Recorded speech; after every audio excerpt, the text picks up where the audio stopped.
Hello, and welcome back to History on the Hoof. Today we're 1,300 feet above sea level on the Pennine Hills overlooking Todmorden and the upper Calder Valley. We've come to look at Stoodley Pike, which has been a landmark in some form or another since prehistory, and not just in the form of this Victorian edifice. As a place name, it was first recorded in Yorkshire deeds in 1238 as Stoodley, a clearing used as a stud, and in this case the long vowel was retained as stud, which represents local dialect developed from Middle English. The Pike part of the name is first recorded in the 18th century as a place of residence in the Crossstone Church burial registers of 1737 and is included in a 1795 map of the Rochdale Canal. What is clear from this is that there was something physical here before any 19th century building work took place, a fact that was to be confirmed. We should probably start with legends and traditions that were about at the time, that there was a great chieftain buried here, or someone that had been murdered and covered by stones. Another story refers to the owner of the land having to keep the pike or cairn in good order, and if one stone slipped, the owner and his household would be haunted, noises taken up and sleep prevented until it was repaired. There were also stories of flames dancing around the cairn. As with many of these old myths and legend, there was later to be found a grain of truth. In 1814, after the defeat of Napoleon, it was decided to build a public monument there to commemorate it. On the 13th of November 1814, a deed conveyed 123 acres of land and the cairn or pike to the trustees made up of the freeholders of Langfield. When the workmen began digging the foundations, they found human remains. To my mind, with modern knowledge, there had been a Bronze Age burial up there, which links to other sites in the area. What a terrible shame it was destroyed and the bones scattered. There is perhaps an interesting postscript to this. When the foundation stone was laid with full Masonic honours, a boy got close to a brandished sword of one of the masons and had his face very badly cut, and it was reported blood flowed freely. A blood sacrifice, perhaps? They roasted and ate a whole sheep up there afterwards.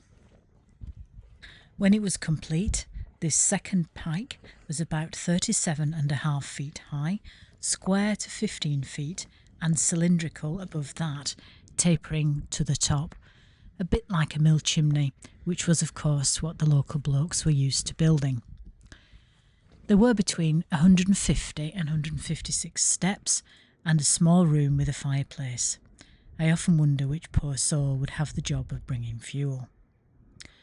Perhaps typically, Napoleon escaped in February 1815 while they were still building it, and you do actually wonder just how much building was done in the freezing winter at that height. Napoleon was defeated at Waterloo in June, and the second incarnation of Stoodley Pike was completed by the end of the year.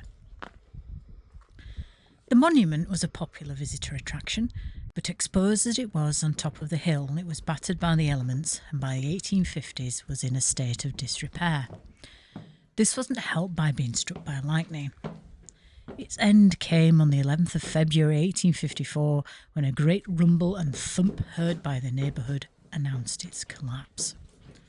This was described by the local press as an evil omen, as on that day the Russian ambassador left London and what was to become known as the Crimean War commenced. Undaunted, various townspeople met to see about its replacement. A local architect, James Green, was appointed, the chap we heard about last week, who rebuilt Aysgarth Church, and he drew up the plans. The obelisk was to be 120 feet high, square at the bottom to 40 feet, with a viewing gallery around it where they met, and reached, funnily enough, by 39 steps. It was built further back onto the moor this time than the previous pike in order to offer some protection from the winds and storms that batter this exposed hillside. It was completed in 1856 by the time peace had been declared. Despite this, it required substantial repair in 1889. The balustrades were broken and had to be replaced. The stones forming the point had also shifted, the repair of which added another foot to the height.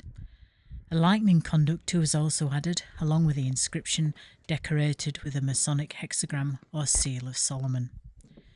Masons from 2 local lodges, fetched up by horse and cart, gave it their blessings on the 19th of November 1889, celebrated with glasses of wine and photographs before they carried on over the hill into Crag Vale to visit the inn there and drove on to the White Horse in Hebden Bridge.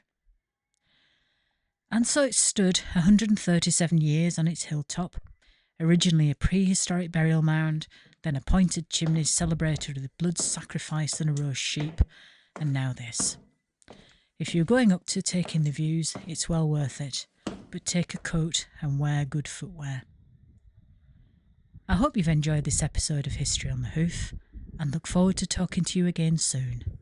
If you liked it, please subscribe.